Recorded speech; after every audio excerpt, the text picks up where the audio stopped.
I'll call a meeting to order. There's only going to be 4 of us present tonight. Enjoy.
Hearing no more corrections, all those in favor of approving the minutes of April 21st, 2020, raise your hands. Hang on. Well, I see 4 of us. Okay, so we've approved the minutes. We are changing our procedure a little bit tonight because I messed up last week and I did not hear a second person voting no. So we try to do a hand raising, but won't have too many votes, I don't think. Well, yes, we will. So public comment. Is there anyone on the line? There's nobody here in the town hall. But is there anybody on the line that wishes to make any public comment? No, Terry, I put a message out there a few minutes ago and I haven't seen anyone that's asking to make a public comment at this time. Fine. So we can move on then to the Superfund site update. And we have people from the EPA and from the Vermont DEC on the line tonight. And Eric, are they ready to roll? Yep, I'm going to promote them to panelists right now, so we'll have them ready here in just a few moments. Okay. We'll have 3 folks joining us this evening. Good.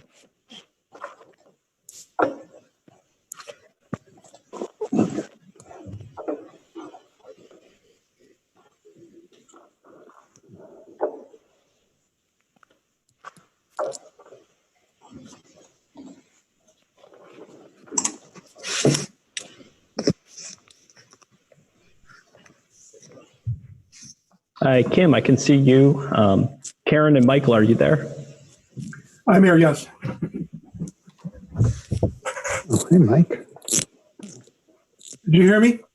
Yep, you sound good. Karen, can you hear me?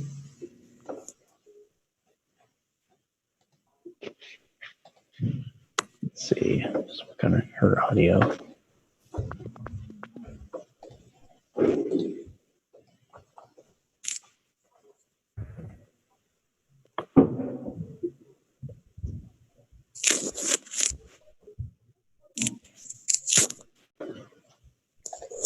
Looks like she's just having a little audio issue. We'll get resolved here quickly.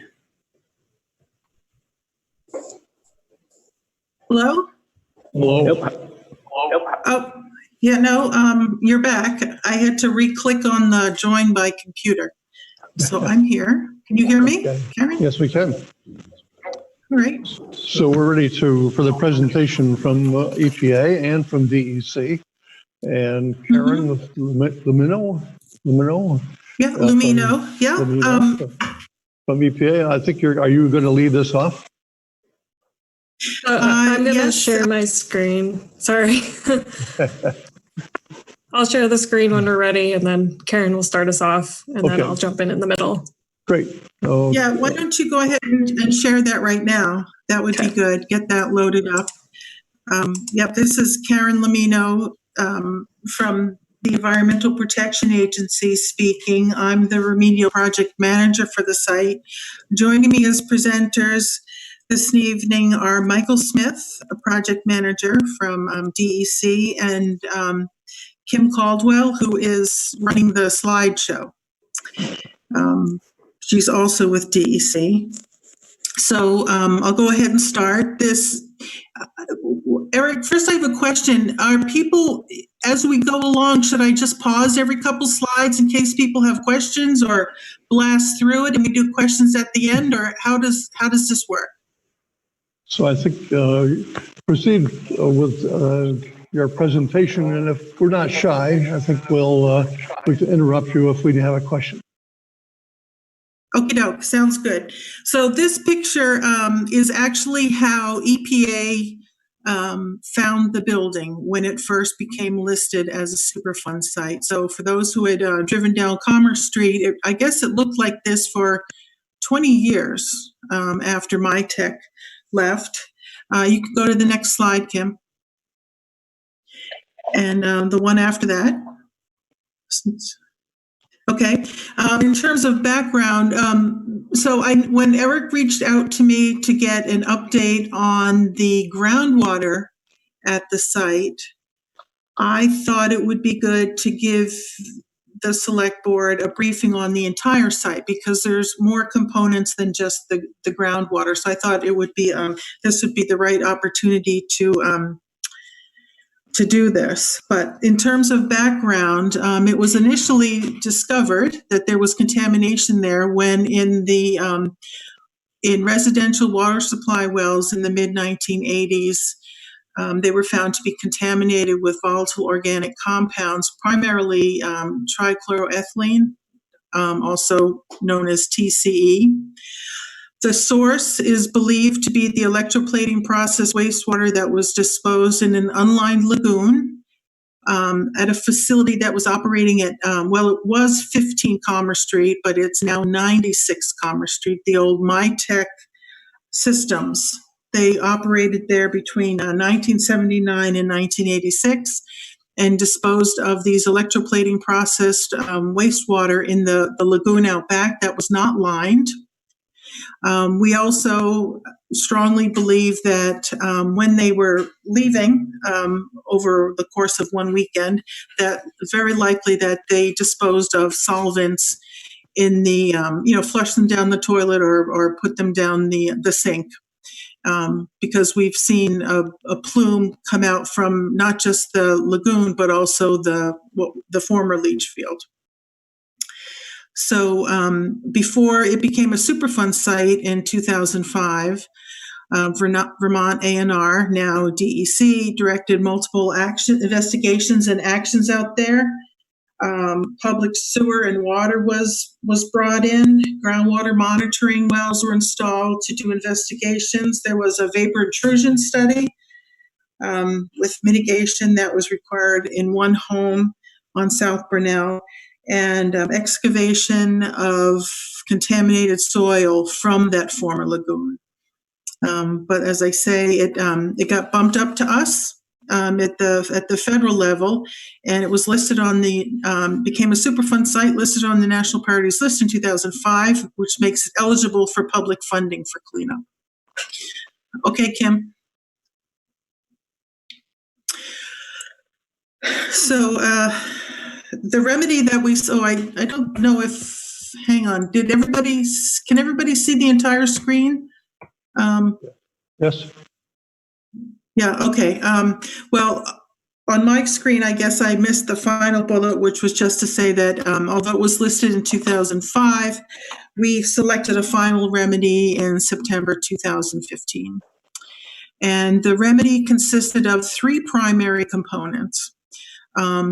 For the groundwater, it's in situ treatment of the highest, what we call the hot spots, which are the areas of the highest concentrations, followed by monitored natural attenuation, which is basically letting Mother Nature do her thing.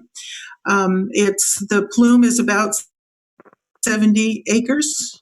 And our goal here is to restore it to high quality drinking water, which is the requirement under Vermont groundwater protection rule. We also had a soil component, and that was to go back to the area of the former unlined lagoon and do some kind of cleanup around the edges of the area where it had where contaminated soil and sludges had been removed. So we needed to do some of that. We followed up with a vapor intrusion study. As I mentioned earlier, there was one home that required some mitigation back when this was work was being done under the auspices of the state of Vermont.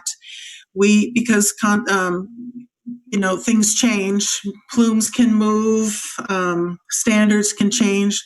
The EPA did a follow-up study on vapor intrusion, and we found that there was one home, also on South Brunel, where vapors emanating from contaminated groundwater in the sump and accumulating in puddles on the basement floor were posing a potential health threat to the people living there. So we need to address that. The remedy also includes institutional controls, such as ordinances or deed restrictions to limit the use of groundwater and exposure to saturated soils. We will have long-term groundwater monitoring here, and as we do when we can't clean up a site to have unlimited use, we review the remedy every 5 years to make sure that it remains protective in the long term. So that's the remedy. That's a summary of the remedy that we selected in 2015. So what we've already accomplished to date is the soil removal that we did, the additional cleanup that we did in the area of the former unlined lagoon. This is at 96 Commerce Street. Removed 830 cubic yards of soil that contained hexchrome, arsenic, and PAHs. They were taken off-site to Casella's Waste USA in Coventry, backfilled with clean soil, and restored it with new landscaping and fencing. We completed that. I should note that even though this is sort of a commercial industrial street, we did clean up to residential standards here. Next slide. This is the residential vapor mitigation that I said was ongoing. The remedy consists of, basically the reason water was getting into the basement is because it was this old leaky cinder block foundation. So we had to shore up that, and while we were doing that, we installed a passive venting system in the basement. And because that resulted in utilities and things needed to be moved from the basement because there was no longer space, we're doing a limited amount of new construction for the appliances and utilities to go into. So that construction began last fall, and it's currently on pause for obvious reasons. Okay, Kim. So the groundwater contamination, as I said, the remedies we selected, we call it a treatment train. So we're going to be treating the hot spots, which are circled here. You can see on this figure here that there are different areas that are circled with different colors indicating the concentration of TCE that we're finding. So the idea is that we're going to do in situ treatment in these areas, and Kim will get into that later when she talks about the design. And then the idea being that it's going to knock back those concentrations enough that, as I say, then Mother Nature can take over, and we're going to do this and restrict the use of groundwater until we reach drinking water standards. So the remedial design was completed last June. So we have that complete, and we are currently awaiting funding from EPA headquarters to actually go ahead and implement the design and construct the remedy. Okay. Next slide. Great. So this one I thought it would be interesting for you to see how I talked a couple times about natural attenuation and letting things kind of take care of itself. By treating the hotspots more aggressively, we're going to accelerate that process. And I just wanted to show that to some extent, it's already going on. The TCE concentrations in the hotspots back in 2014, when EPA completed our remedial investigation, we found concentrations as high as 50,000 ppb. Now, during the remedial design process, there was some additional sampling that was done last year, 2019, and the highest that we're finding are about 17,000 ppb of TCE. So that's very good news. That means that this remedy that we all believed would work, where we treat the hot spots and then we let the bugs and whatnot that seem to like organic compounds for lunch, breakfast, lunch, and dinner, it's already working. Let's see, and then here's the estimated time to reach drinking water standards. Again, that's our goal, to have this high quality drinking water. Without treatment, it would have taken an estimated, if we did absolutely nothing and just relied on natural attenuation, would have been 115 to 250 years. Again, these are estimates, wild estimates, but that's the best we can do. And with treatment, we're hoping to be able to meet drinking water standards in 50 to 75 years. All right, next slide. Kim, next slide. Oh, yeah. So this is where I'm going to turn it over to Kim. Kim, and Can you hear me? I explain this later on. Yeah, go ahead. I was just going to explain that you did through pass-through money from EPA to Vermont, that award was made to actually do the design, and that's where you come in. Great. Okay, so I'm just going to go into a little more detail about how the remediation is going to work.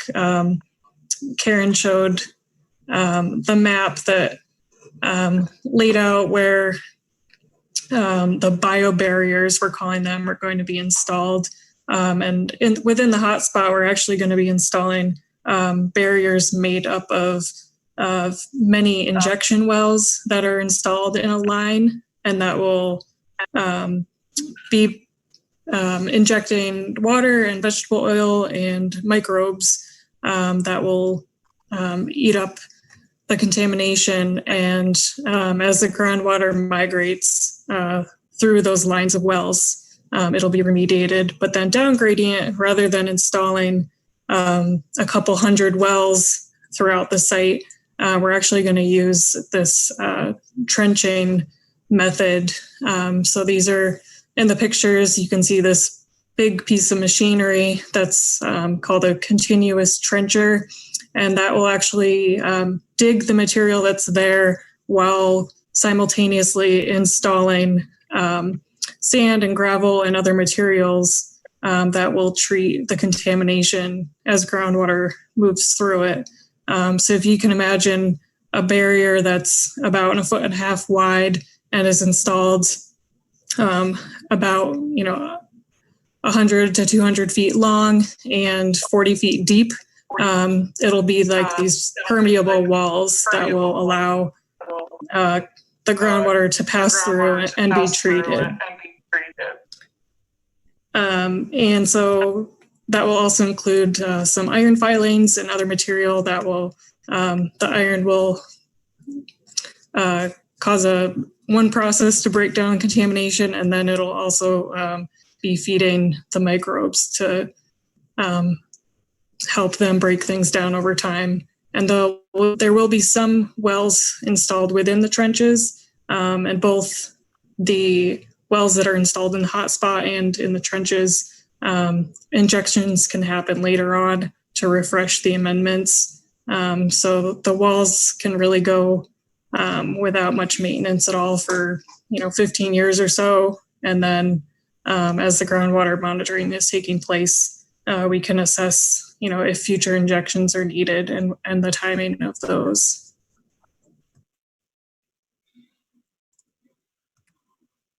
And then this again is just the current delineation of the plume. And you can see in red is the main hotspot, and it goes out to the yellow line. That's approximately the 70 acres. And in the purple, there's a different contaminant that's a breakdown product of the main contaminant TCE. But right now, we're basically looking at the current layout of the plume and writing a document that describes the plume characteristics, the site history, and basically writing this document to justify the plume boundaries and where we need to draw the reclassification area to be protective. So we start by basing it on the current plume boundaries, and then add a 200-foot buffer to that outline to be more conservative and make sure that nobody's drilling a well right at the plume boundary, but going out a little bit to account for somebody drilling a well nearby and not drawing that contamination toward their well. And then there's some places where the buffer isn't really needed because we know it's not crossing a stream on the eastern side of the plume. But so these are the things we're evaluating as we write the reclassification document. And then from there, we look at that buffer and all of the parcels within the plume and around the edges of the plume to determine who needs to be included in that reclassification boundary. And then there will be some areas you can see on the southern end where parcels are pretty big.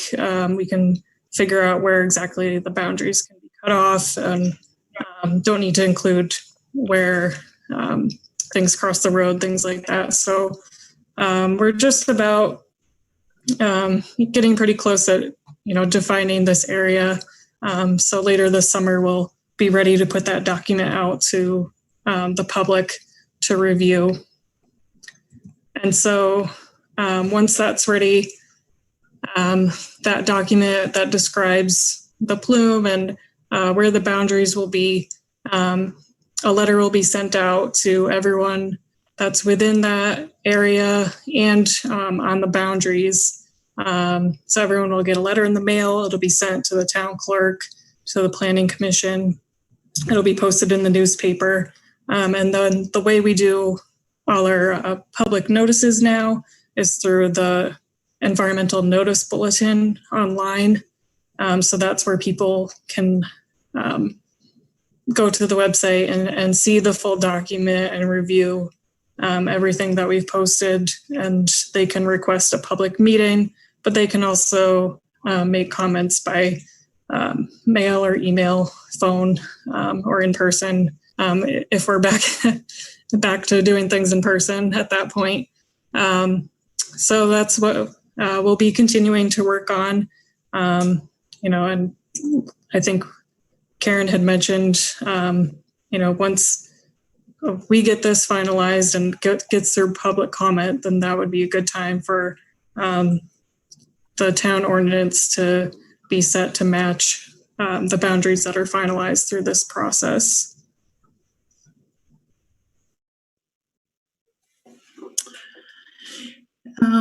Before we go on, are there any questions, or does anyone want any clarification on anything at this point? Jeff here, one question. Sorry, good job. Nice presentation. Thank you. Is the concept that every one of those parcels will either be in or out? In other words, if the plume kind of crosses a part of your parcel, you'll be included in the class 4 boundary area? Yeah, Jeff, and the reason we did that was in the past, we used to try to just map the exact plume where it was going to be. But what we found is that there was no way to really find that on the ground. And it became much more of a process that made sense if you use the parcel.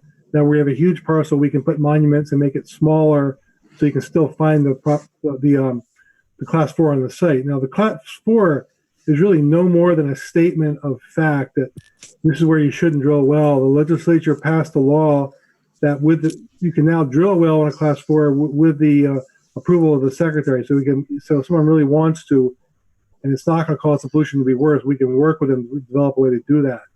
So it's really a statement of fact, and it's not limiting the land use, but it's protecting people by stating what's down there. And then we use the property parcel boundary because there's no way to really see it in the ground surface. Okay. So Mike, would that be reflected, for instance, in the property, what's it called, records?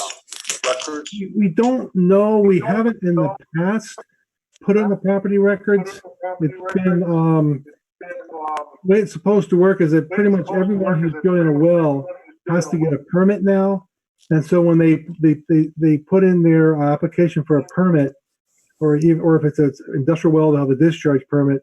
The people who are writing the permit check to see if it's a reclassified area. That's the way it's supposed to work, and it's starting to finally work that way. Okay. Yes, but we are talking about to make sure we are internally discussing doing potentially a notice to the land record like we do when we close a site with residual contamination. So we haven't done it in the past, but we're looking at that right now. Yeah. I was thinking of it from the angle of you're buying let's say a parcel. It happens to be under or above the class 4 boundary, and the previous owner doesn't inform you that that's the case. How would you find out? That's why we're thinking about doing it. That's one of the reasons we're looking at putting a notice on the deed. Okay, good. If you are buying a property, besides there are disclaimer laws which people don't always follow, but also there's always a title search. Okay, good. Thank you. Sure.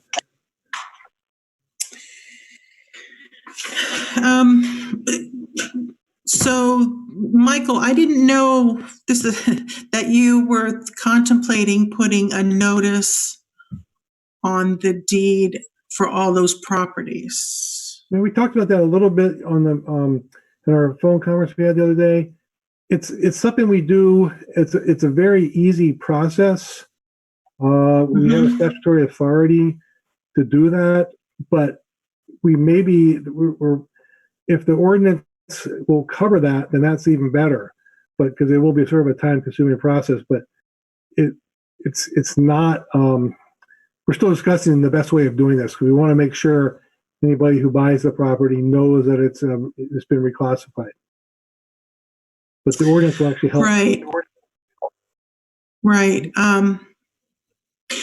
So on this slide, as I say, the area that's covered by the ordinance should equal the class 4 boundary. And so we've seen a draft of the ordinance, and we're recommending that you not finalize that until Vermont has sought public comment on what the class 4 boundary would look like, which Kim said will be later this summer. And then for discussion purposes, I'd like to throw out there and get some feedback on, there's on a couple properties where we know that the groundwater, the contamination, the plume is more shallow than in other places. Mostly across the site, the contamination is at depth. But there are a couple parcels where it's more shallow, and we want to prevent exposure to any contaminated vapors that might be emanating from saturated soils for a utility worker or a construction worker, someone that wants to put in a new house and they want to put in a foundation. And then there's also, as with 96 Commerce Street, although we went down to 10 feet there, at 8 feet, water was flowing into the hole, and we containerized it and tested it. And in fact, it had to go off and be managed off-site as hazardous waste. So, there's that possibility too, that if people are digging really deep for whatever reason, probably not utilities, but again, somebody's going to build a home and they want a foundation, that there's the possibility. We need to alert people to the fact that may have to happen. They may not just be able to dump the groundwater back onto the ground, and that the utility or construction worker, if they're in a trench that's maybe 4 feet and they're damp and there might be vapors emanating off those saturated soils, there's exposure concerns. So if we were doing recording a deed restriction on each and every one of these parcels, that would be language that we would include on those. And that's why I'm wondering, Michael, if maybe, our initial question was whether or not there was something, that a process that the town has, either through permitting or whatnot, that we can also let people, just as we want to make sure that they don't, that they know that they can't drink the groundwater or drop a well, that these are other concerns if on some of the parcels. And I don't know if there's a mechanism in the town of Williston to notify people of this, or just, do we include it in the ordinance? I guess that's what we're kind of grappling with a little bit here on our end, is how do we get that word out?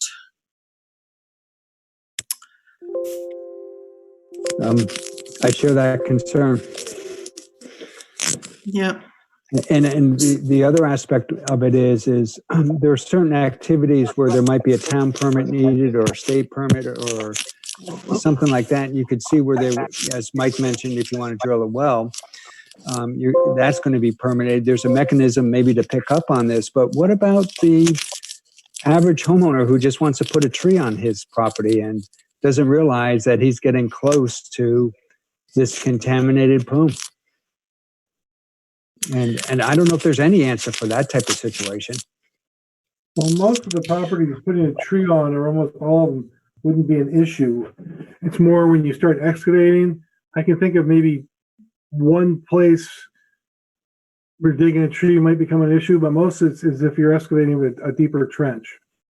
And that we do need to get that. We're definitely cognizant of that.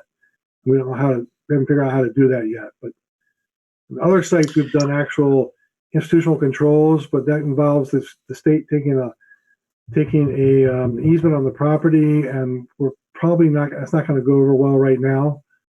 Governor has to sign off on those, and I think we won't. Plus, we don't do all 70 properties, or we have properties there, but we're still trying to understand how to protect people that way, because we're definitely aware of the need to prevent that from happening. Yeah, prevent people from being exposed. Terry, may I ask a question? Yes, please. This is Rick McGuire, town manager. You talked about the ability of property owners to maybe put in a tree, except for one property. And you also said that digging deep is a problem. Well, how do you define deep? I guess my question is: it related to the groundwater level, and which would change over time, or how would you do that?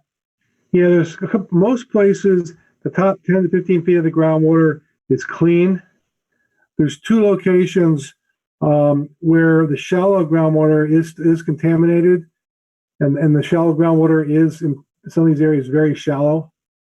So that's how we would determine this. So it is based on groundwater level? Yeah, it's based on 2 things: the groundwater level and where the contamination is shallow. Because in the great majority of the plume, top of the groundwater, top 10 to 15 feet is clean. There's nothing detected. It's primarily due to the mechanism by which how the solvent was disposed of, straight down. And the shallow stuff is generally been clean since the 80s when they stopped. So this would be property specific? We think that would be the way to do it, because there are a lot of properties where it's not an issue. Okay. The great majority of them. And of course, the groundwater level changes over time. It's not. Yeah, it's the groundwater level changes, but our understanding of the plume dynamics is that there's 2 areas: one where the water is coming up towards that little stream, and the shallow groundwater right along the stream is contaminated because we know it's discharging in the stream. It's diluted almost immediately, so it's not an issue, not a health risk in the stream, but we know it's there. And then another issue is on the corner of South Brunel and Shunpike. There's some places where the groundwater, well, surrounding area, the surface, the top part of the groundwater is clean, but in one area there is some shallow groundwater contaminated. Okay, thank you. And we've been monitoring this for a number of years.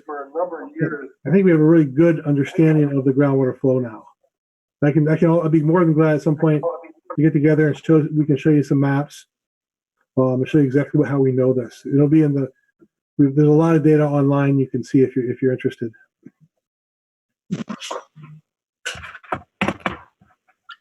Other questions or comments? Relative to warning for relative to give people warning for digging, almost any digging require some kind of time because it'd probably be putting in a building. And if that's true, wouldn't it be possible that we could amend the zoning or ask the planning commission maybe to look at amending zoning regulations so that there would have to be extra steps that the DRB would look at to see whether or not this is one of those properties that would cause a problem or not? Well, the DRB is going to love you, Ted. Would there be a way? Well, that would be an enormous help. And maybe we need to come at this a number of different ways, either putting, the notices on certain properties or putting information on websites. I know that we recently piloted something in Massachusetts that seems to be EPA headquarters likes and might pick up. And that's where, because we do have all these institutional controls. There's a section on for each Superfund site where we list what the institutional controls are, such as the ordinance would be listed there. And we do have a way of informing people that, once they know what the boundaries are, they can ask us questions. So we could get at it that way.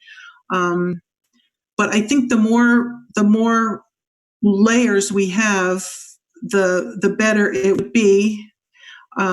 And certainly, you're right. Certainly, it's not the person putting in a new arborvitae that's a concern. It is definitely the deeper excavations and the trenching, and to the extent and what we would, if we were, planning this out, what we would imagine is there would be some sort of, if there could be an amendment, then you would say, okay, well, if you're in this area, then you need to just be aware that this is a possibility. And if you run into it, you need a work plan, and we could provide even a work plan that you could hand off to people that says, this is how you need to protect yourself. When we determined that there was a risk from vapors from saturated soils and inhalation risk, it was based on exposure 8 hours a day. And it's like, so we would, likely a person isn't going to be in a trench 8 hours a day, but all of our risk assessments are very conservative. The other thing I might do is, now that we know how much when we do our risk assessments, they're done both on using the highest concentrations that we detect and also an average. Given that we've seen a decrease in the highest, the concentrations out there, I'm going to see if I can't engage a risk assessor here in Boston and see if we can't run the numbers again. And it's possible we could eliminate this as a concern. But that's what we would be thinking, is that, we could provide you with language and a recommended work plan that, boy, if you could just have that, and when people approach you, you could hand that off to them, that would be great. There's another thing I'd like to request. We've talked about this, is that any new construction, we would really prefer not to see sumps to be allowed to be in the houses. We have two cases where sumps pumped a lot and actually caused upconing, and they pulled the contamination through the clean water into the sumps. So we would either have the house not have a very deep basement, that's been the problem in a couple of these, or have it some people they want deep basements, and I'm not sure what we can do about that. I know one house on Kirby Lane that people brought dirt in order to have a deep basement back when they built out that development. But if we could do something about sumps in there, we would love to see if we can figure out some language when they do the permitting that the house can't really have a sump. It has to be up high enough. I'm not sure if that's possible, but it's up to you guys. Yeah, and I would like to say that's not part of EPA's a requirement under EPA's remedy. That would be something that we're adding on. Unlike these other things that we're talking about, that's not something that EPA included in our remedy. But if it can be done, it can be done. Jeff here. I'm intrigued by the idea Ted brought up about having a zoning district or maybe a zoning overlay type district. And I'm wondering if Williston chose to go that route, would the groundwater ordinance be needed? Could we use zoning as opposed to the ordinance, I guess is my question. I believe the answer to that question is yes, but I would have to check in with the my site attorney, John Holgren, but I believe that would accomplish the same thing. Yeah. I will get back. I'll check on that, and I'll get back with Eric, and he can pass along the response. And I believe that in our regulations we allow zoning also as institutional controls, because this is a mixture of the groundwater and the federal issues. Yeah.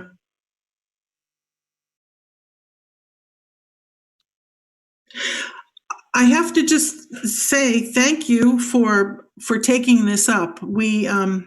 It's been on our list, Michael's and my list, to get to for a while, and that you shared with us a draft ordinance unprompted is really appreciated, and it helped, at least on my end, to engage some of the other people, like I say, the site attorney, to start thinking about this. I had approached him many times and said, hey, let's get going on this, but it was always on his list too, maybe, and this helped move it up. So I just thank you. That it helped a lot that you did this unprompted.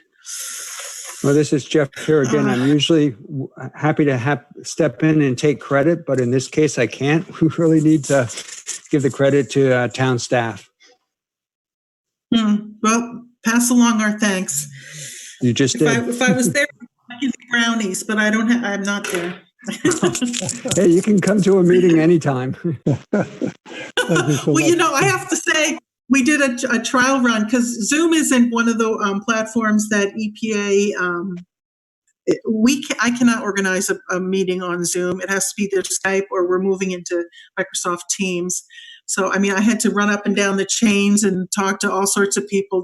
There's some privacy issues. But anyway, I secretly was hoping it wouldn't work, because then I would have justification for getting out of my house and driving up to Vermont. So anyway. Well, Jeff, okay. I think in the meantime, we can give pictures of brownies if that would help. Okay, thanks, Mike. Yeah, that's real helpful. That just makes me hungry. All right. So if you could just go to the next slide, Kim. So I just thought I would,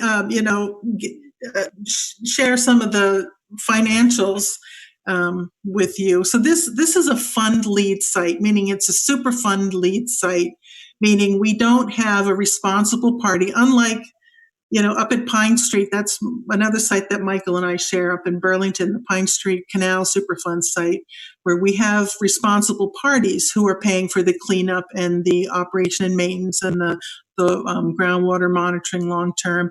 Here we don't have anyone, a responsible party. That we went after MyTech. They're up in Canada. We got them to pay $120,000. But there's a real ability to pay there. So there just were no funds. And sometimes we go off after the landowner, but in this case, the land was owned, 96 Commerce Street was owned by a trust, the Beatrice Alling Trust, and the only thing in the trust was the property. So to date, the federal government has spent $6 million on the site, listing it for the national priorities list, investigations, the remedial designs that we've done for the soil, the groundwater, and the vapor intrusion, and any construction that we've been able to do so far, which again is the soil. We're maybe 2/3 of the way through the vapor intrusion, but we're still waiting on the money for the groundwater. Let's see. I thought I had on here a slide that said, maybe I missed it. The remedy right now, the groundwater remedy is estimated to be $8.2 million. So that's what we're waiting for. We're waiting for EPA headquarters to give us $8 million to get started on this. When a site is fund lead, it requires that the state kick in 10% on any remedial action costs. So Vermont has already reimbursed EPA $38,000 to do for the soil removal at 96 Commerce Street. And then for the groundwater and the vapor intrusion, their 10% cost share will be a combination of credit for doing the work at the South Brunel residence, working on this class 4 delineation, and there'll probably be the need for some cash reimbursements. Oh, and I skipped the fact that of that $6 million, we as I mentioned earlier, we did a pass-through of $900,000 to Vermont for the design of the groundwater and the vapor intrusion. Okay, next slide. So we spent a lot of time, Michael, Kim, and I, talking to people about who want to either sell or buy property either on Commerce Street or South Brunel or Kirby Lane. And this is, I shared with Eric, and I believe he shared it with you. This is a notice that we recently put together for 60 Commerce Street, and it just explains the do's and don'ts from Superfund, from the federal Superfund program. And really, the bottom line is there are protections afforded to people who don't make a situation worse. We used to call it the innocent landowner and would send out letters to that effect saying, you know, just because a plume has, or soil contamination, whatever, has come to be located on your property, we're not going to go after you. However, if you do something to make it worse, either you add, you know, you instead of, when you change the oil on your truck, instead of taking it to the proper facility, you decide to just dump it on the ground thinking, well, it's a Superfund site anyway. You know, you've now added a new contaminant to the ground. Congratulations, you're now in. Or if you do something, you know, put down a well when you're not supposed to. And, you know, Kim talked earlier about the buffer. You know, if you did something to cause the plume to migrate onto, you know, make it expand to where it wasn't before, again, congratulations, you've got an invitation to the party. But there really isn't, you know, again, if you don't do anything to make the situation worse or add to it, there are protections that are afforded to you under the brownfields regulations, and that's called, there are several ways, but the one that we tell people about the most is this bona fide prospective purchaser. I think that's it. Next slide. Oh, yep, that's it. So unfortunately, Michael Smith is retiring. So although we have him for a while longer, I've worked with him for 20 years. But moving forward, I'll continue to be the primary contact for EPA, and then at some point, Kim will be the primary contact at DEC. Yeah, technically I'm retired, but I agreed to help with the transition. We've identified someone to replace me. I'm also here to, she's doing a great job and doesn't need any help. So thank you all very much for doing this tonight, and all of the work that's been done over the years as well. A number of years ago, a long time ago. I worked for the health department when this was discovered, and I think when the groundwater program was transferred from health to DEC about that time. So it's been a long process. Yeah. Yes. Well, thank you for working on that. So thanks very much, and we'll go on to the next thing on our agenda is to talk about the groundwater control ordinance that you've referred to already, and we have some good information from you on that. So thank you very much. All right. Thank you. Hopefully next time it can be in person. Yeah, Take care. All right. Take care. Thank you. So next on the agenda is the groundwater control ordinance.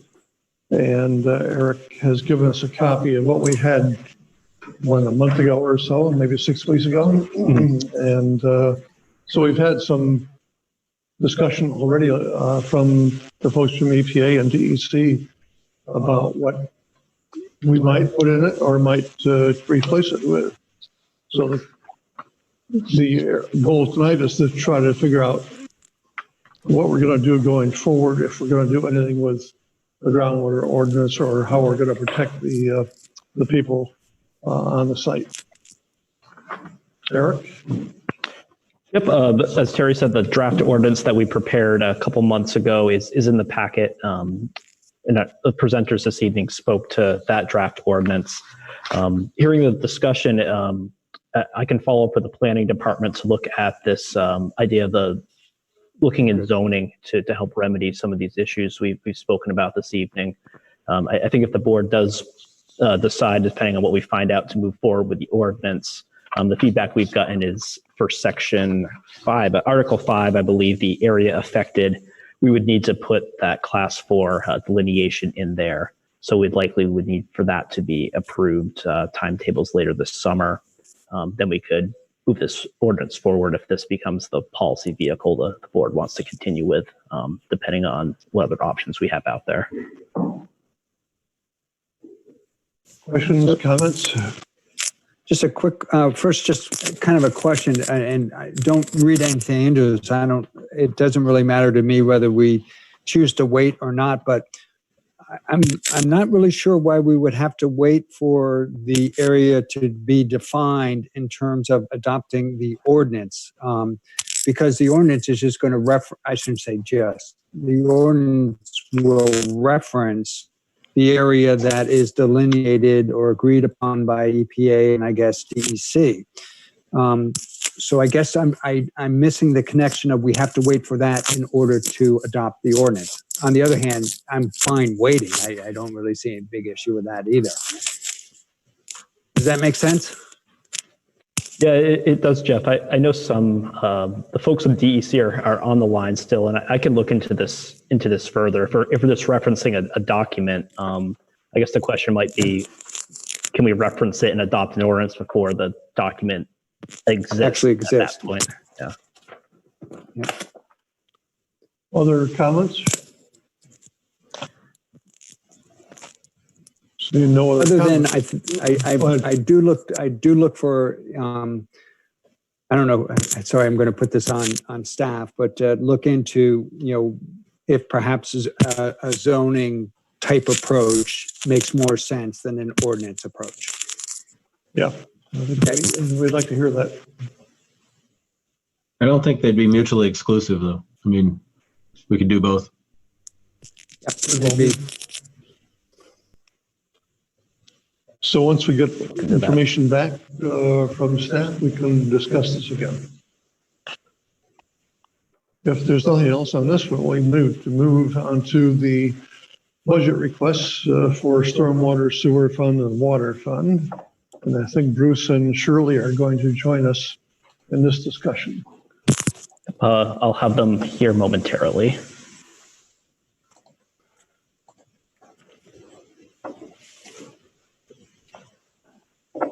Oh, Rick, you're muted.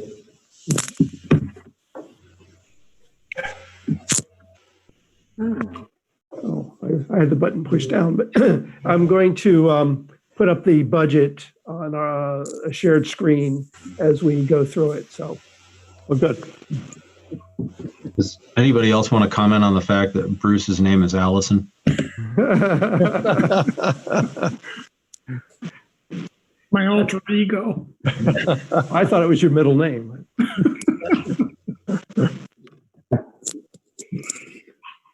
It looks like we're all set. Shirley, can you hear us okay? I can. Okay. Yep, we're all set, Terry.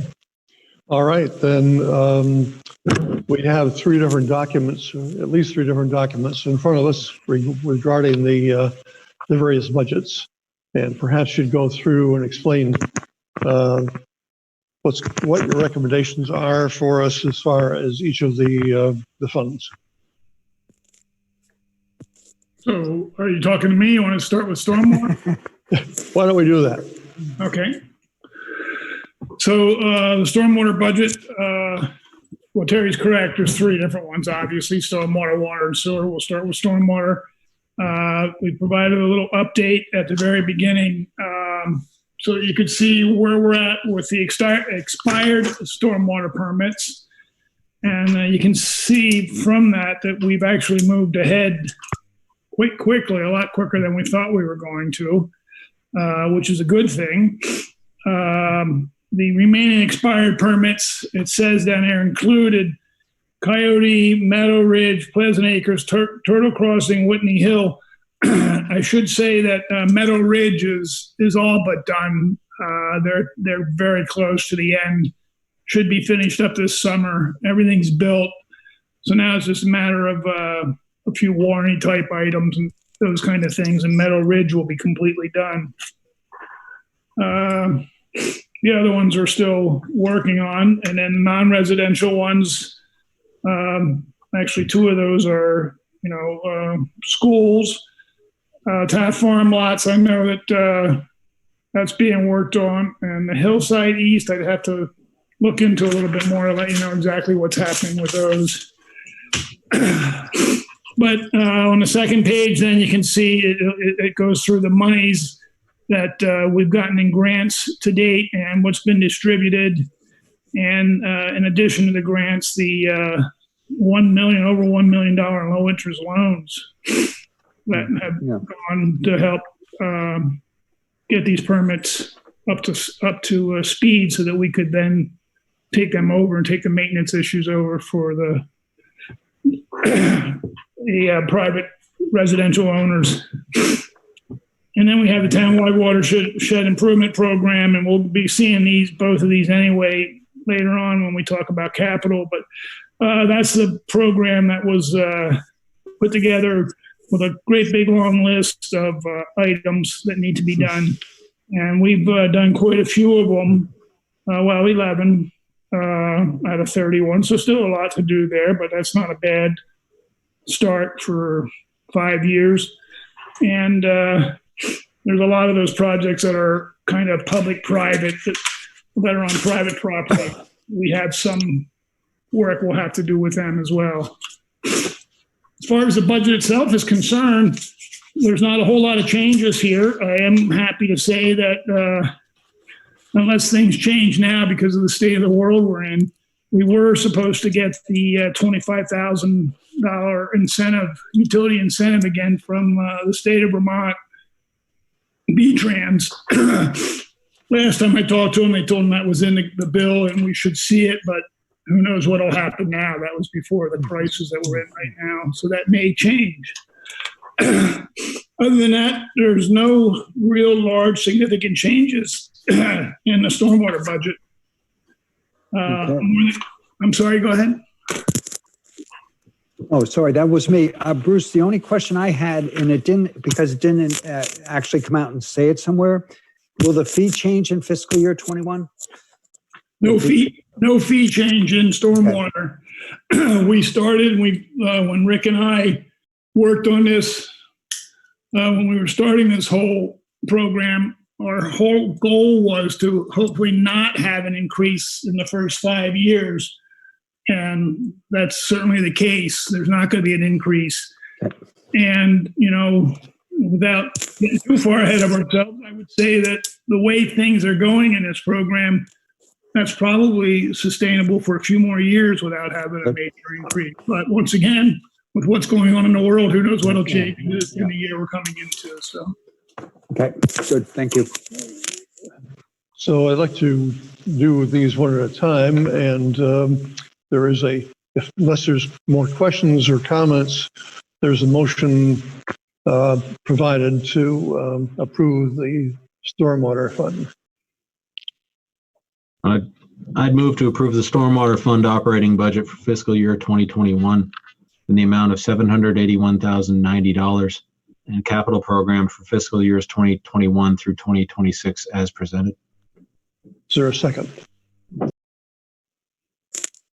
I'll second. Nope. Wait, Gordon, I believe you're second. Okay. He always beats me. Any discussion on the motion? If not, all those in favor of the motion, raise your hands. 3. I'm missing one voter. I don't see Gordon on the screen, so I'm here. And you say yes? I'll vote for it. Okay. Then we do have 4 yeses and 0 no's, so we accomplished the stormwater budget. So let's move on to the sewer fund budget. And Bruce and Shirley, are you both doing this too? I'm going to present it. Shirley's here for, questions. If you have questions that come up. Good.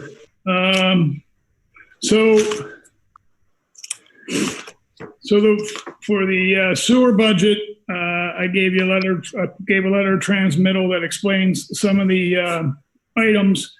The treatment plant rate increase for this year, fiscal year 21, is 1.62%, which takes us from $3.15 per 1,000 gallons to $3.02 per 1,000 gallons that we have to pay the treatment plant. The retail rate for 20 was $7.02 per 1,000. We're suggesting that this year it'll be $7.12 per 1,000 gallons. That's the retail rate. That is the lowest increase in 3 years in the sewer fund. We continue to use the sewer fund balance to offset expenses to help keep the rate stable. The amount of that used for this year to use is $181,570. And then it goes on to talk a little bit about the upgrades of the pump stations that we've been working on, that we've been using just money from the sewer operating to fund rather than keep going after loans. And we keep continuing to purchase more sewer capacity from the town of Essex. But that agreement runs out next year, which is, you'll see in the budget on capital items as well. So, and then once again, for sewer, we've tried to keep it down as much as we can. There aren't any large increases. The biggest increase is the fact that we are asking for a rate increase of 1.42% in this budget. Say, Rick, could you put up the letter of transmittal? Because I had a question on one of the bullets. And believe it or not, I didn't have any questions on any of the operating budget items. Can someone tell me what page that's on?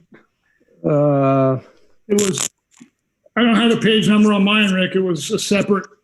Sorry. Oh, that's it. Perfect. Okay. Under sewer, the third bullet down, it talks about, and I understand the concepts. In the past, we got a loan to pay for the pump stations. Now we're self-funding those by putting money aside. Kudos to you for doing that. But when I read the second sentence, it didn't make sense to me, and maybe it's me. It said, we will continue to pay back loans in fiscal year 18 for previous year upgrade from money that was bonded in fiscal year 12. Fiscal year 12 part makes sense to me. I was wondering if the fiscal year 18 is a typo, and it really should have said fiscal year 21. You're absolutely right. Wow. I'm impressed with myself. Okay, good. Thank you. Yeah, because we're still paying back the loans that we took beforehand. So yeah, that was a typo. And I'm sorry, Bruce, I assume those are 20-year loans? I believe that's probably right. Yeah, they were 20-year loans. Yeah, okay. Okay, good, thank you. So the request at this point is to increase the rate that the users will pay by 4.2%. Actually, Terry, that's a very interesting question because usually we adopted the budget first and then there was a time delay to when we actually would set the rate. But what I just heard you say is we're going to do both at the same time. Actually, staff isn't recommending a rate, but it's embedded in this budget. We will be back with the rate schedules in next month. Yeah, but it's always in the budget though also, Jeff. I mean, you're projecting. Correct. I did use the word recommend, but it's always in the budget. When we do later on, we do what the rates actually end up working out to. And good, thank you, because it gives us an idea what does the budget mean? What I believe is the biggest impact of this proposed budget is, what's the impact on the rates? But we'll actually vote on that at a later time, Rick. Did I hear you correctly? That's correct, Jeff. Yeah. Okay. So tonight we'll just approve the budget. Yep. Okay. Yes. Any questions on the operating budget? And if not, we could talk if there are any capital improvements that we need to talk about tonight. Bruce? There are capitals. There's capitals for both. I didn't. I hadn't done any of the capitals yet, Terry, but so I apologize if you thought I was doing them, but I was keeping them all and doing them all at one time. Yeah, we actually, the way we have it grouped, Terry, is we have all the operating group together and all the capital grouped in two separate documents. So it's easier to focus on operating right now. So we better hold off on making motions because the motions include capital budget. Oh, that's a good point, actually. Yeah, it is. so too late on the first one. I can go through I can do the individual capitals. I mean, I can do the sewer capital right now if you'd like, whatever. Yeah, I don't think there was anything for stormwater capital wise, was there? Oh, there were two items. Were there? Yes. Yeah. So I'm sorry, I didn't mean to. They won't change anything. They're in that budget that you approved, but you didn't see those capital sheets. Yeah, and I had no question on either one. I didn't either. Does anybody have any questions regarding the capital expenditures on either stormwater or sewer? Sewer, I think I might. Okay, why don't you go ahead? Okay, and what I'm doing is I'm flipping through them to remember where my my questions were.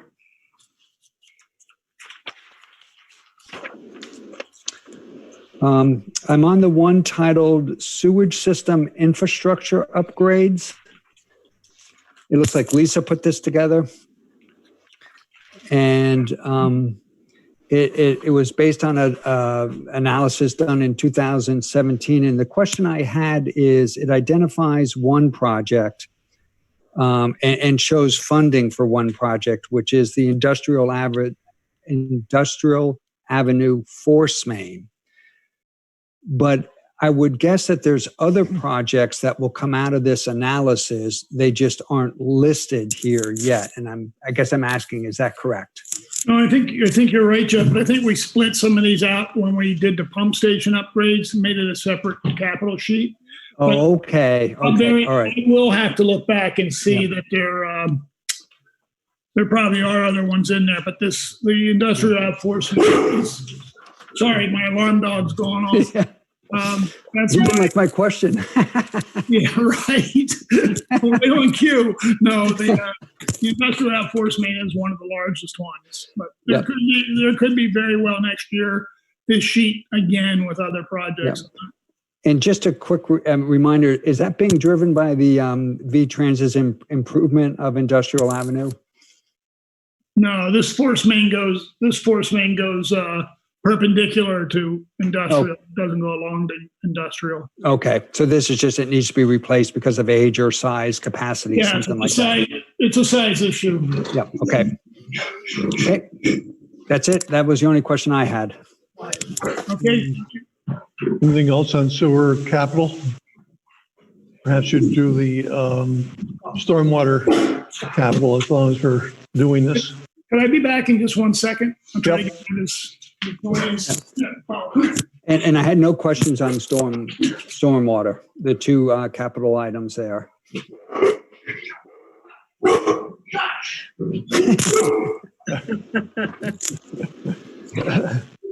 That's the last time that dog's getting invited to a select board meeting.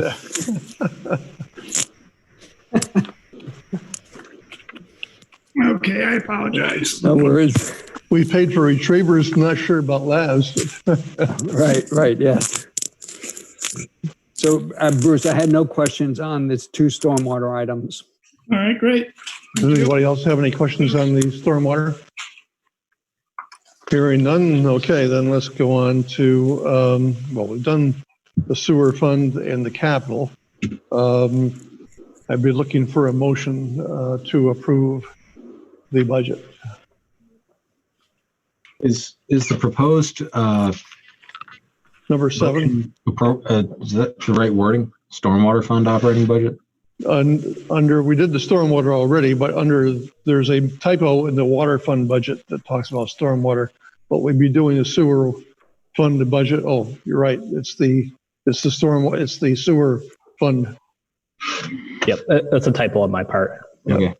Well, then I would move to approve the sewer fund operating budget for fiscal year 2021 in the amount of $1,808,160 and capital program for fiscal year 2021 through 2026 as presented. Is there a second? Well, second. Any discussion on the motion? All those in favor of the motion say, raise your hands. 1, 2, 3. Gordon, I can't see you, but I presume you're okay on this. Yes, I am. I got 2 hands up, but I'm not sure why you can't see me. They're just not on my screen. Okay, that's a yes. Yeah, Thank you.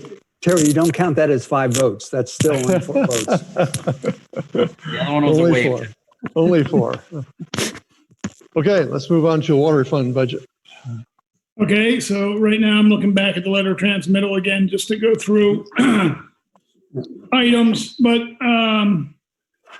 let's see, the Champlain Water District, certainly there's a rate change in there of 3.72%. So to us, that means from 223 per thousand that we paid to 232 per thousand. But even with this wholesale rate increase, and given the situation that's going on in the world, we were able to not recommend any kind of increase in the water budget for this year. Now, what that does, it really comes down to is that it just doesn't allow us to add any more money to the fund balance, but we're not taking any money from the fund balance either to make this budget balanced. So we're still going to even be able to put $51,000 toward the water fund balance, which is actually something we need to do because it is the lesser of the fund balances that we have. So yeah, this budget there's really not a lot more to say about that. There's not a lot of big changes. Once again, we're not anticipating or suggesting any kind of retail increase in cost. So unless somebody has some specific questions throughout the budget itself, there's not any one line item that changes significantly. Sorry, Bruce, I'm going to beg to differ.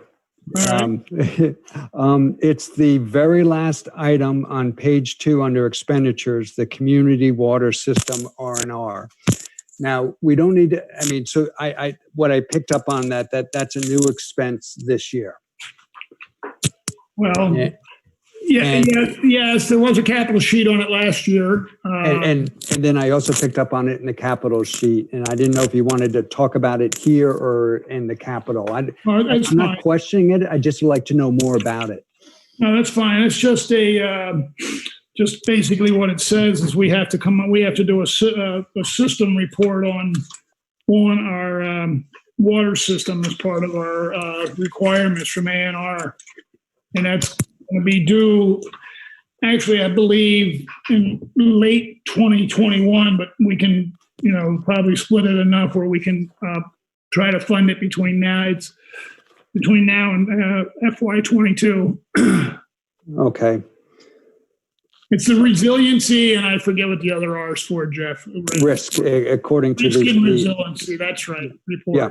Okay. So it sounds like it's what the capital budget sheet says is it's a federal requirement, some America Water Infrastructure Act of 2018. So classic, kind of if you will, an unfunded mandate. I'm sure it's a good thing to do, and it gives us confidence, but it does come at an expense.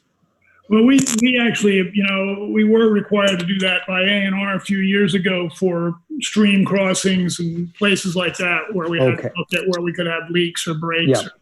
So it's kind of the same. It's kind of along the same lines. Okay. Okay. So that was my only question about the operating budget, or what was presented in the operating budget. The only other question I'm sorry, I'll wait for the capital budget. I have a small question on the capital budget. So any further questions on the operating budget?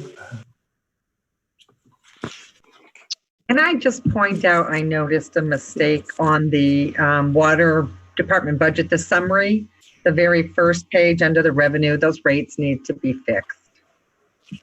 Oh yeah, I was wondering what those numbers were.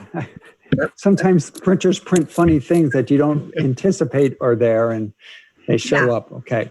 So I'll fix those and have Eric distribute out the corrected page. Okay. Oh yeah, I didn't even notice that. So. Anything further on operating before we switch to capital? Hearing none, let's go to capital then. Water. Okay. I'm sorry. Go ahead. Capital, the first sheet. If they're in order, yes. Well, no, they're in a different order.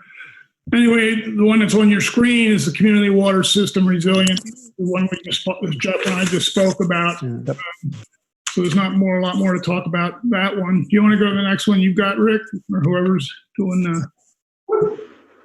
Yep. The only question I had is on the one called Chamberlain Lane Waterline Upgrade.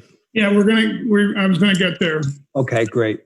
So just quickly then, the water line, the meter reading system is the one that we've had. That's to upgrade our system every few years, about every 10 years. It's been an ongoing capital one.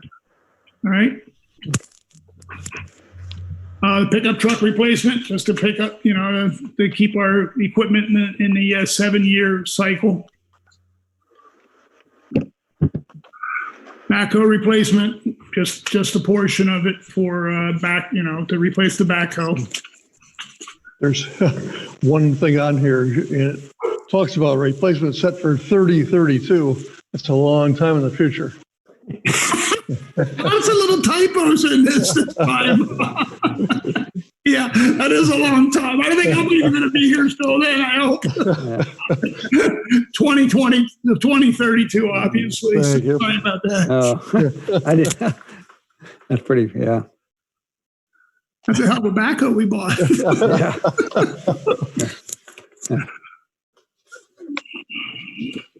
All right. Pump station upgrades, we talked about that one a little bit already too. That's the one where we were, saying we had money we've been paying back, but now we're putting money aside to upgrade pump stations, and that's the list of those. That's been going really well. So Bruce, where are we now on the capital project? These are, because the Blair. Did you want to go through sewer? Because we already approved the sewer budget.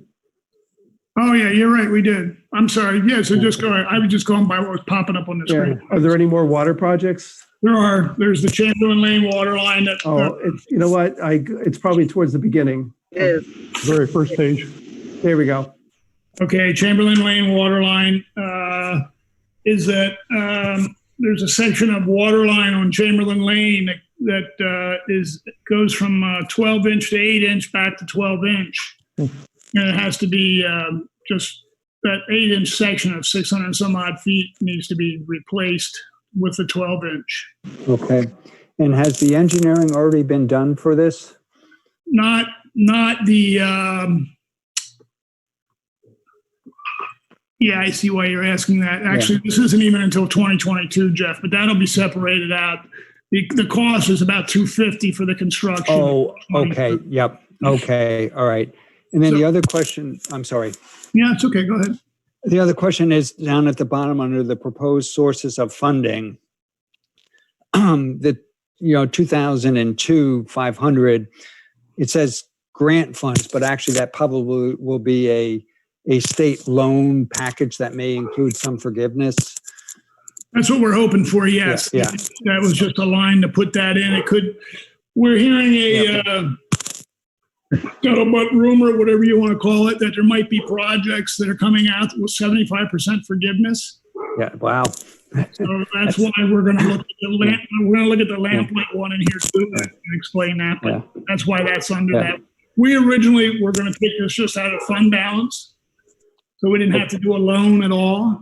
But at 75%. 75%. I mean, even less, let's say 20% forgiveness, that's still a pretty good deal. But 75%, wow. Right. This one's not on the list right now, but the lamplight project is on the current list. Okay. And then the other question is under the 67.5 to be determined. That's because we don't know if that's going to come out of reserves or.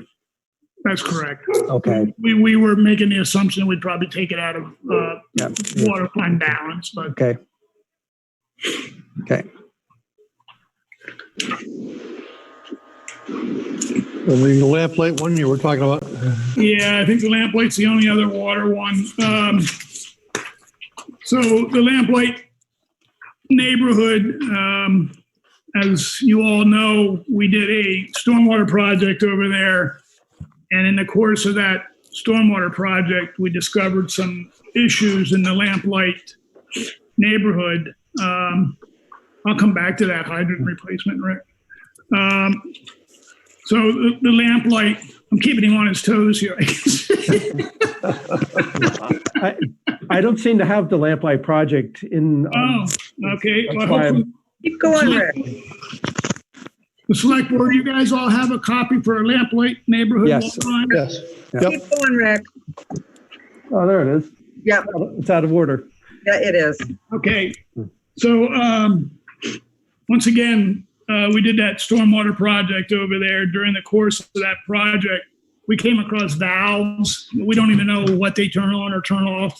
We came across in one instance a ductile iron, no, not ductile iron, cast iron 2-inch water line that was still in the ground that was being used to service 3 homes. That's the one that unfortunately that got torn up as part of the project, and we had to do the boil water and everything else over there. But we found places where the water line's very shallow. We have lots of freezing surfaces over there in cold winters.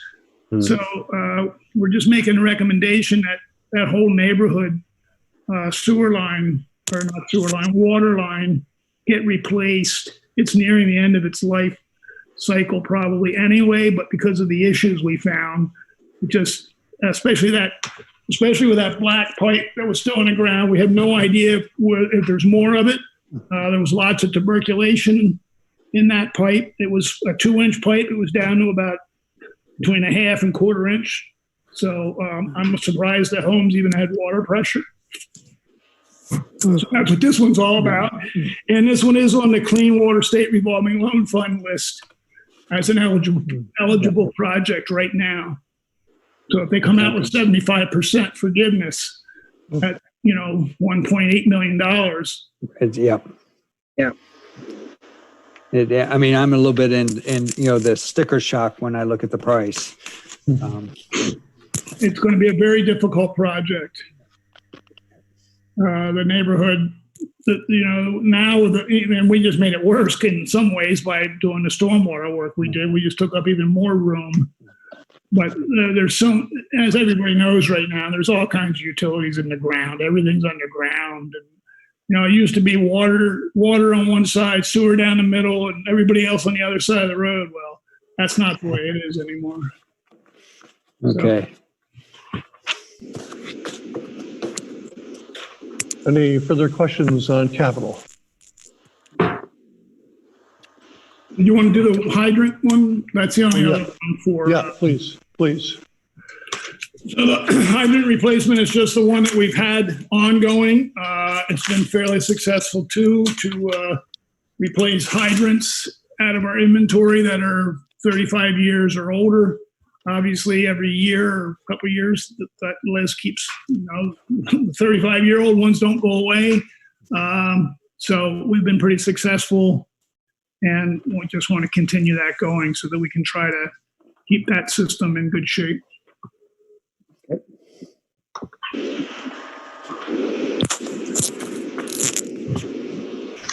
Anything further on capital or water? If not, I've been looking for a motion, a corrected motion. I'd move to approve the water fund operating budget for fiscal year 2021 in the amount of $1,291,710 and capital program for fiscal year 2021 through 2026 as presented. Is there a second? I'll second. Is there any discussion on the motion? Hearing none. All those in favor of the motion say aye. Raise your hands. Aye. I don't see Gordon on the popping up on my screen. Gordon, are you voting for it? Saying yes. Thank you. 4 yeses then. We'll move on to the water shutoff deferrals and the possibility of a motion to defer payments. So Eric and Bruce, I think you're going to talk about this. Yep, I can just kick it off briefly. So the board was in agreement not to do water shutoffs or delinquent accounts after the March billing cycle. So we didn't undertake that multi-step process. So we're getting ready to have bills go out that'll be due for the June cycle, due at the end of the month of June. So a few pieces for the board to think about tonight, and staff's looking for some further direction. Whether the late fee should be waived for the delinquent bills from March, and if so, how long are delinquent accounts given to pay these bills? Think about if the bills are not paid by a certain time, do we then charge late fees on the March balance? So we're thinking with water, sewer, and I guess stormwater too, we can touch on. And the same questions apply for the upcoming billing period due in June, with the addition of this question for water shutoffs, if staff should undertake that process for pursuing those or not. You'll see I've got a couple, as the discussion goes, the staff look for a direction based on it with these 2 billing cycles and these 3 utility billings. And I shared some financial information that Public Works released today. And so I'll turn to Bruce to just touch base on that more for the board. Okay, excuse me. So yeah, just with what Eric just said, we have some accounts, 105 at this point, that are past due. I'm getting all my helpers here tonight. Now the cat's up here too. So anyway, let's see. So total number of bills that we normally do are 4,355. Total number of accounts past due right now is 105. At this point, if people had not paid us, they would have received their initial bill, then a postcard just as a reminder, which is not something we have to do. It's something the town came up with years ago that we do as a courtesy, then certified letters, and then ultimately shut off with a notice posted on their door. We have not turned anybody off at this point and told people we wouldn't be shutting them off. but obviously after a certain time, they get a 10% penalty added on. So that's what the question is. What are we going to do, or how would you like those handled? And once again, since we haven't done the certifieds, I don't know that we can go shut anybody off during this cycle now anyway, and have to extend it through to the next time. But then the question is, how long do we give them? Usually what happens, just so you know, somebody can't pay us, they call and make arrangements. If they call and make arrangements, we'll give them till the next time the next bill comes out to have paid the one that was already supposed to be due paid, and even waive fees at some point then if it's a one-time occurrence. So, Bruce, it's my understanding from the information you provided that the number and amount, the number of users and the dollar amount owed is fairly consistent with a similar quarter last year. Is that correct? That's correct. I actually, Kim does this billing for us, tracks it a lot more than I do, and she's telling me that's about the average. It's a pretty incredible feat or a thing to see that every time we do bills, Kim can she could probably do this with her eyes closed now because it's usually the same people. But yes, it's about a normal situation right now. Interesting. Wow. We have had one call. I may as well get it out there. We have had one call from one person who has asked if we are going to be able to have any kind of financial assistance with actually paying the bill itself. Wow, people are hurting. Yep. Questions, comments? Hey, Bruce, just a question is, if this has come up in the past where somebody can't pay their bill, has there any assistance been offered, or is there a fund for that, or is that not entertained? No, we've never had somebody come out and ask us to totally just pay the bill for them. They'll call us and say that, they can't pay right now. They will make payments arrangements and those kind of things. But no, we've never paid, not in the 10 years that I've been here, have we ever paid somebody's bill for them.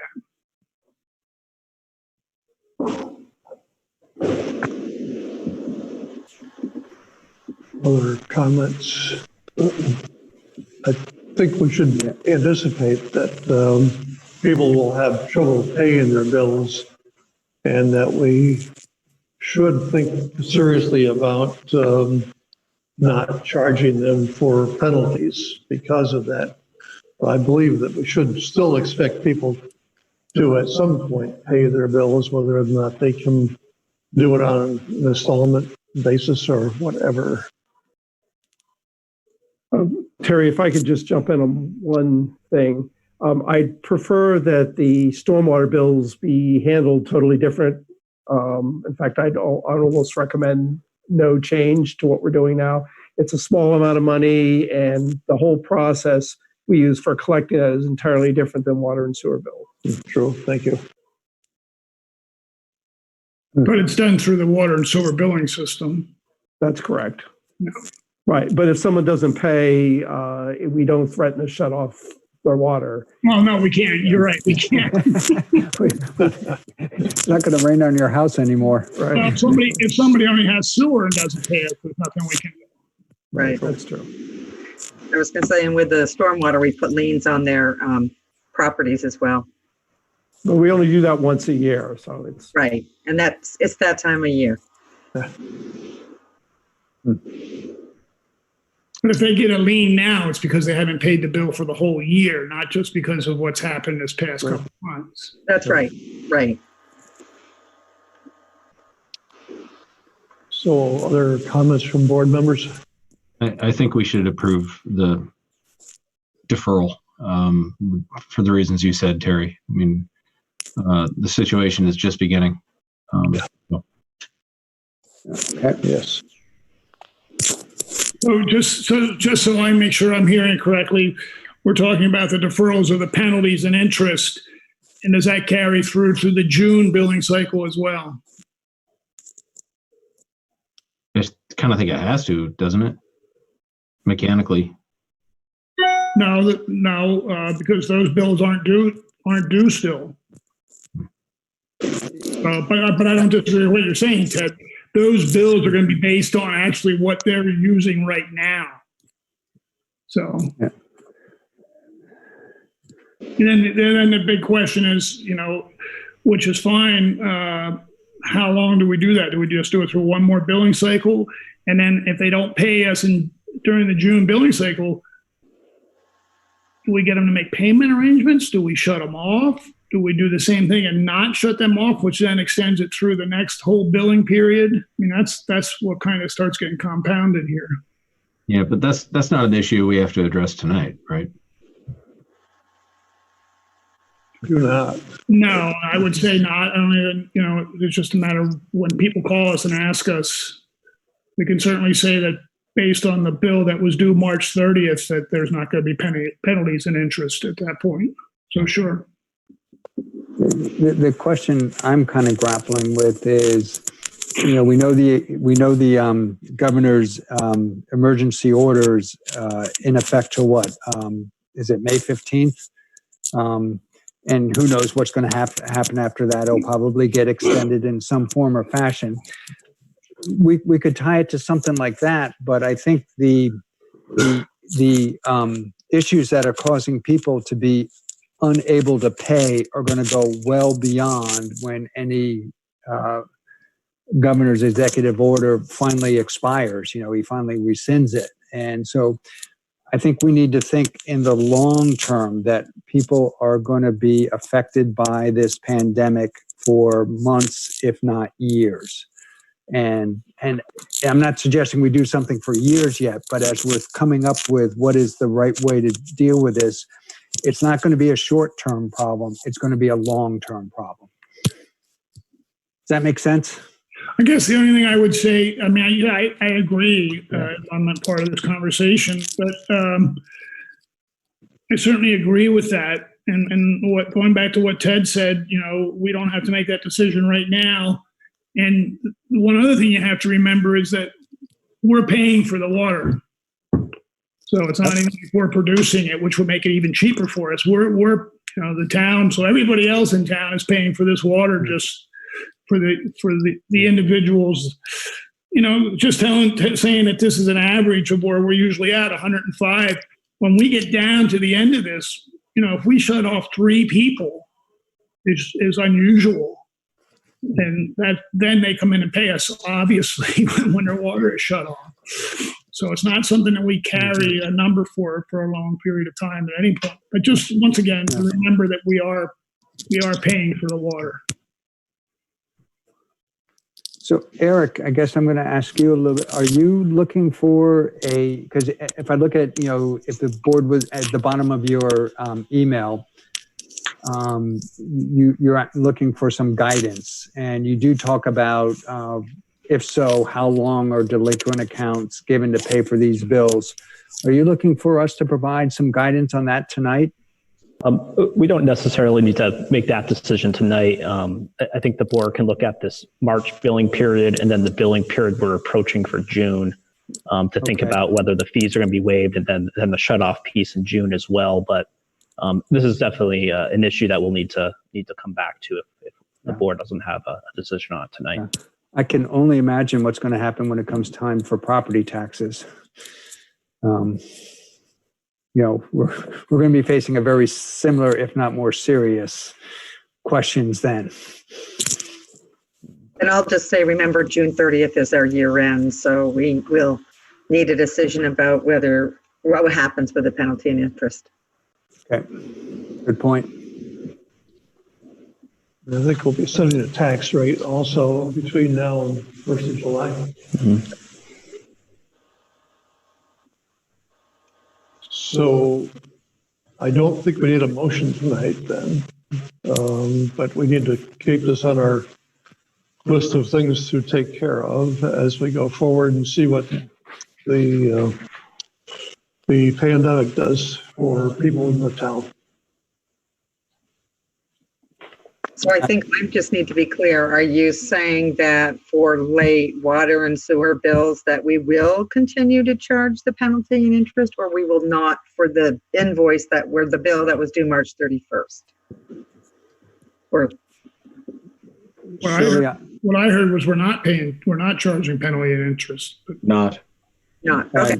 Jeff here, I concur, not requiring those penalties and interest be paid. I'm wondering if it makes sense for the board to actually adopt a motion to that effect. And then we'll deal with the next billing at an upcoming meeting before June 30th. That's probably the way to go. I agree Probably with better. you. Anyone care to make that motion? I'd move to waive water shut off late payment and fees for delinquent payments for the March 31, June 30 billing cycles. Is that? Well, June 30th is the next one, so it would be just March 30th. March 31 billing cycle. Is there a second? I'll second. Jeff here. Yep. Oh, I'm sorry. Raise my hand. I'll second. Any discussion on the motion? Wait, Rick, do we need to have them modify that for just water and sewer? It just says water, actually, the It motion. does. Yes. It should say water and sewer. Water and sewer. And I'd amend my motion to read water and sewer. And I'm happy with the amendment. That's fine. Is there any further discussion on the motion? If not, all those in favor of the motion, raise your hand. I see 3 hands. Gordon, you're still not on my screen. I'm a yes. Thank you. We have 4 yeses. Now you are. Now you are. Thank you. That takes care of everything up to the manager's report. Rick? So, since we have Shirley in our midst, I'm going to ask her to give the financial report for the period ending the end of March, I think. Is that correct? Yep. So this will be very quick because there aren't many changes from the end of February. A little piece of good news to give you. No, need that. Yeah. So we got the final invoice from the state of Vermont for our education tax due. So to refresh your memory, they in August or early September send us an estimate, and we take that out of the property taxes that we billed and we set it aside as the amount due to the state. And then we just received the final bill, and there was a reduction of $327,000 for this last payment from the original bill we got. So that's a bit of good news, and we'll bring our property taxes about $110,000 over budget. Okay. Wow. An update on the sales rooms and meals tax. We haven't heard anything yet for the Q3 payment. I looked on the state of Vermont portal today to see if there was anything out there. Not yet, so don't know how bad that's going to be. Yeah. And just a note on the summer camps. Listening to the conference call by the state of Vermont on Monday. Sounds like in the next few weeks, we're going to hear something about summer camps and whether they will go on or not.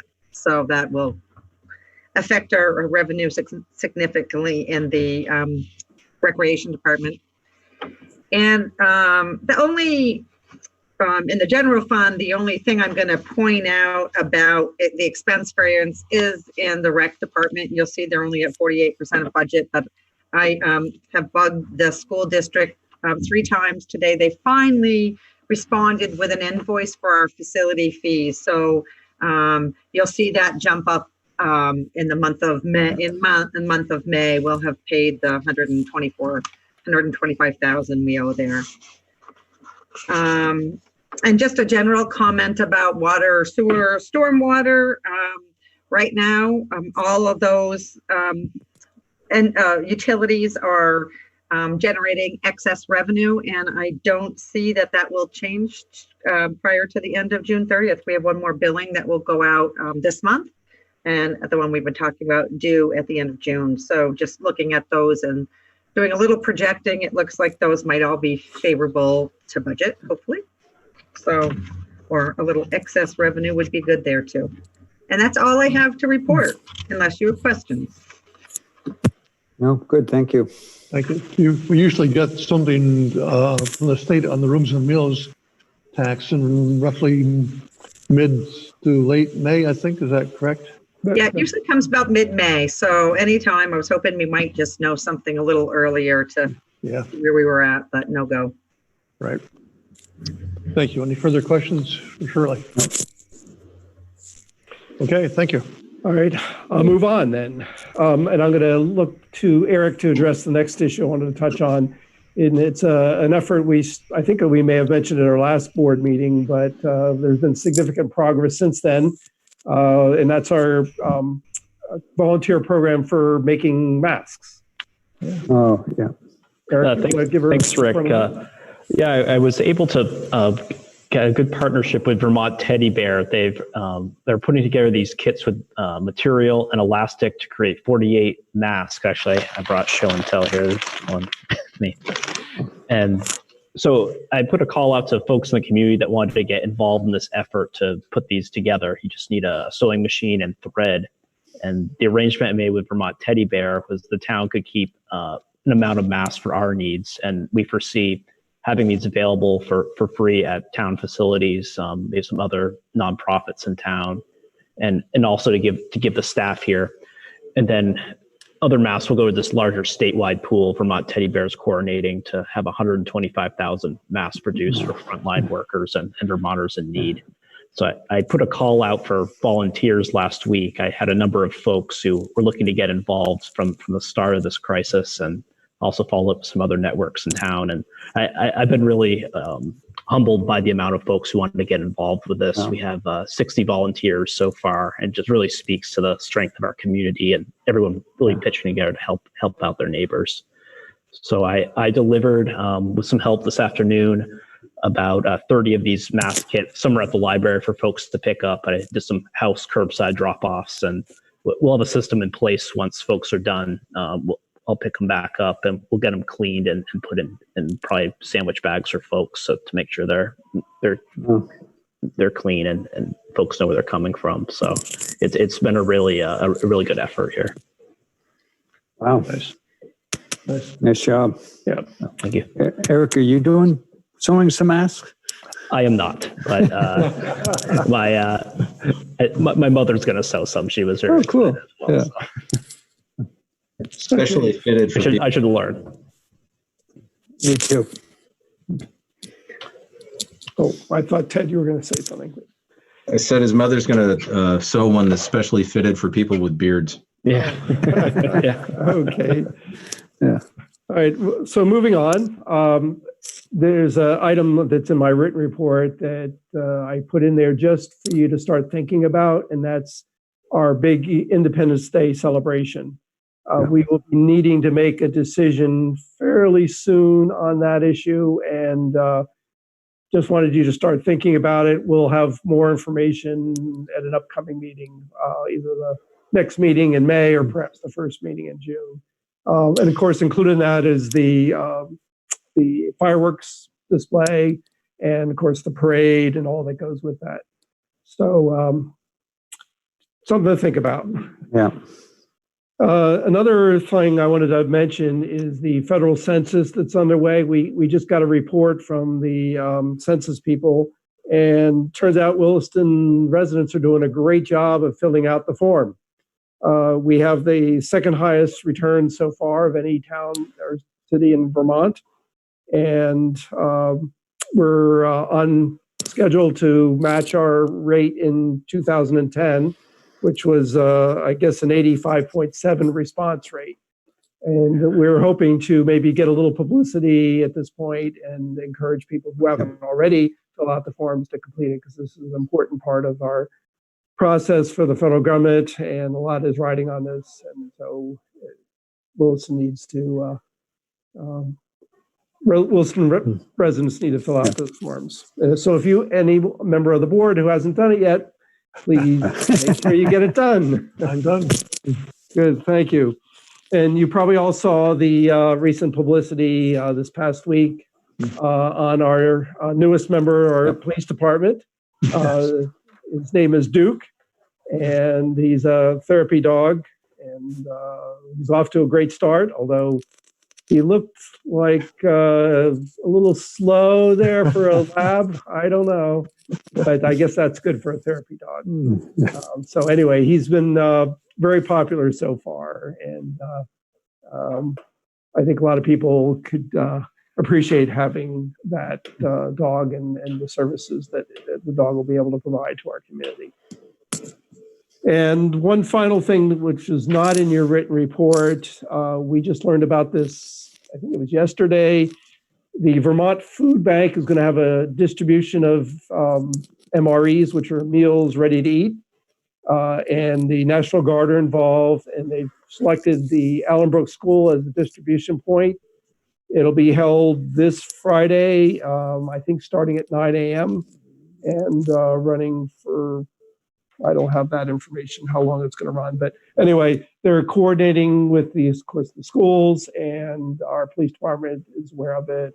And so we're hoping that will go and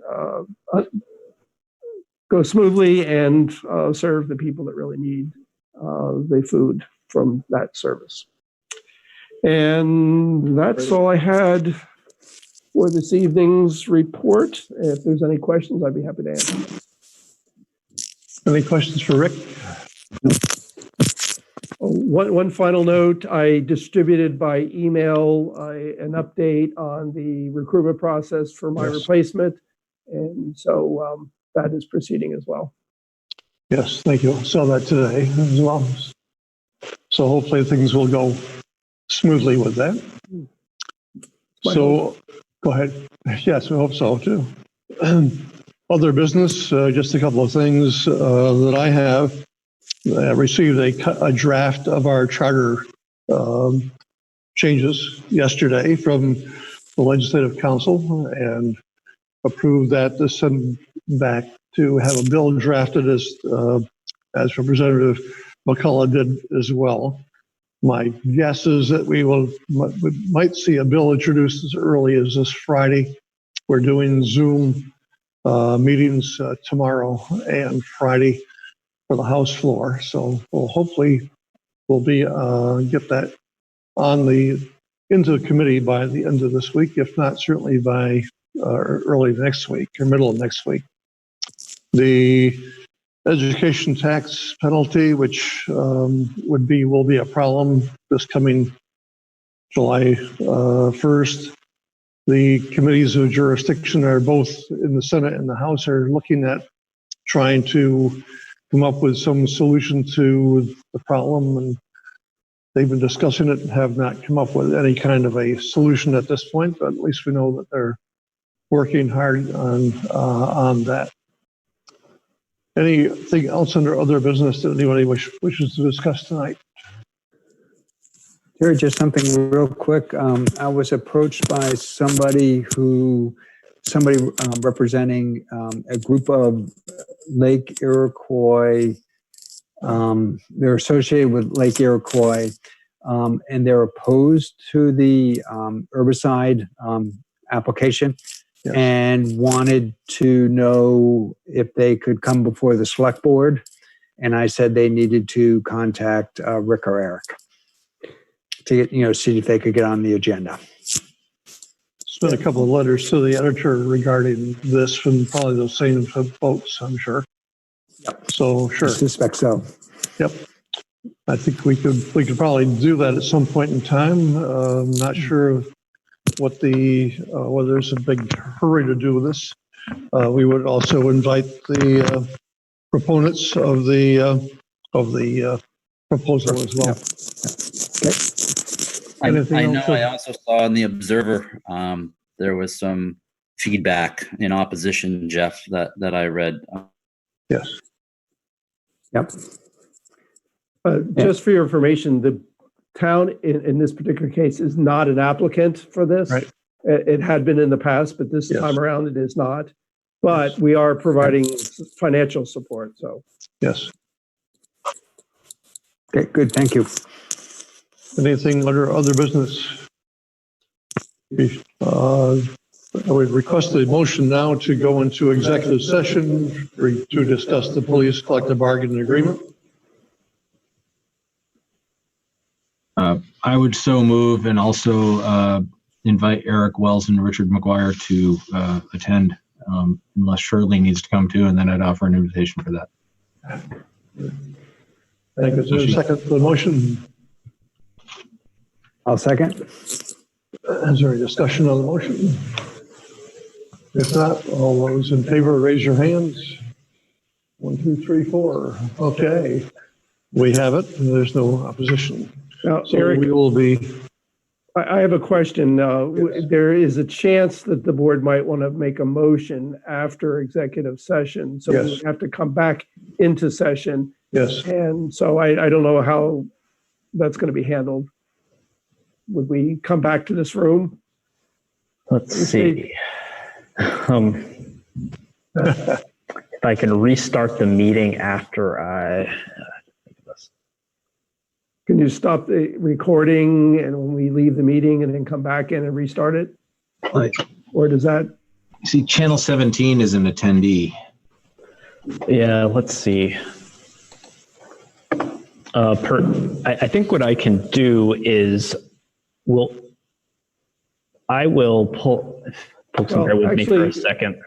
Actually, I have a suggestion because in the past, when we've had executive sessions and we're covered by Channel 17, the Channel 17 would leave and we would just give them the information about if there was a motion, who made it, and when we adjourned. Yes. I think we could do that here as well. I see, and there's no one else tuned in listening to the meeting right now on Zoom. And anyway, Okay, make a comment. So that's what we'll do then. We'll provide notice tomorrow if there is any motion. Okay, that makes it easier. I had a workaround in my head, but this makes it easier. The board. So we are now in executive session. We need to move out of this room into another meeting room.